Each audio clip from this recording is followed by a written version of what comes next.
Hello everyone, good morning সবাইকে। আশা করি সবাই খুব ভালো আছো আর আমিও খুব ভালো আছি। তো আমি আজকে একটা নতুন রেসিপির সাথে দিনটা শুরু করছি।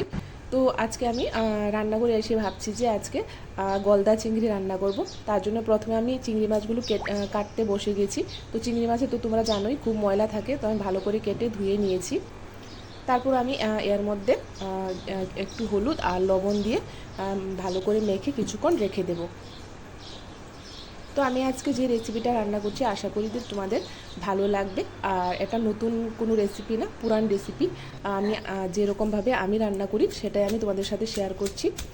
তারপর আমি এইদিকে কাঁচা মশলাটা বেটে নিয়েছি। তো কাঁচা মশলার মধ্যে আমি নিয়েছি অর্ধেকটা পেঁয়াজ, কয়েক কোয়া রসুন আর নিয়েছি কয়েকটা কাঁচা লঙ্কা আর আদা। তো সবগুলোকে আমি ভালো করে বেটে নিয়েছি। তারপর আমি এদিকে কড়াইতে তেলটা গরম করে নিয়ে চিংড়ি মাছগুলো তুলে দিয়েছি।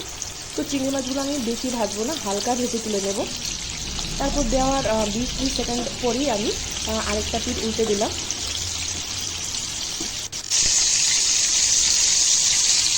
তারপর এখন আমি চিংড়ি মাছগুলোকে তুলে নিচ্ছি।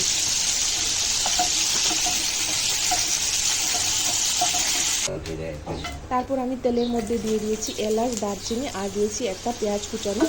পেঁয়াজটাকে আমি হালকা বাদামি রং আসা অবধি ভাজতে থাকবো। তারপর এখানে আমি বাটা মশলাটা দিয়ে দিয়েছি। তো বাটা মশলাটাকে যেহেতু মশলাটা কাঁচা, তো একটু ভালো করে আমি কষিয়ে নেব। তারপর ওইদিকে আমি একটা বাটির মধ্যে নিয়েছি 1.5 চামচ টক দই। তারপর আমি দইটাকে ভালো করে ফেটিয়ে নিয়েছি। তারপরে এর মধ্যে আমি দিয়েছি জিরে গুঁড়ো আর ধনে গুঁড়ো। এখন আমি মশলাটাকে দইয়ের সাথে ভালো করে মিক্স করে নেব।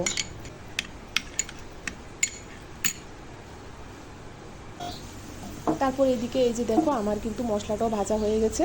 তারপর এর মধ্যে আমি দইটা তুলে দিয়েছি আর বাটিটা ধুয়ে অল্প একটু জল দিয়েছি আর দিয়েছি সামান্য একটু হলুদ, জাস্ট কালারের জন্য। তারপর আমি সবগুলোকে ভালো করে কষিয়ে নেব যতক্ষণ না অবধি দই থেকে তেলটা আলাদা হচ্ছে।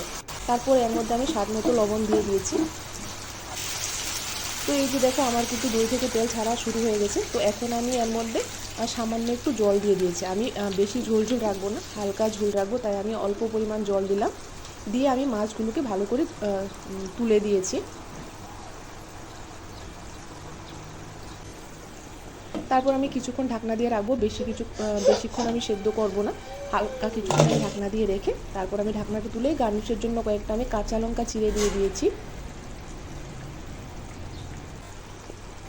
তারপর এর মধ্যে আমি দিয়েছি একটু চিনি, যেহেতু আমি টক দই দিয়েছি যাতে স্বাদটা ব্যালেন্স হয়ে যায়, তার জন্য আমি একটু চিনি দিলাম। তারপর আমি দিয়ে দিলাম ধনেপাতা কুচানো। তো এখন আর আমি বেশিক্ষণ রাখবো না, নামিয়ে নেব। তো আমার রেসিপিটা আজকে এতটুকুই ছিল। আশা করি তোমাদের ভালো লেগেছে। যদি ভালো লেগে থাকে তাহলে অবশ্যই একটা লাইক করে দিও আর তোমরা অবশ্যই আমার চ্যানেলটাকে সাবস্ক্রাইব করে দিও। তো আজকের জন্য টাটা, বাই বাই। তোমরা ভালো থেকো, সুস্থ থেকো। তো আবার দেখা হবে তোমাদের সাথে অন্য একটা ভিডিওতে।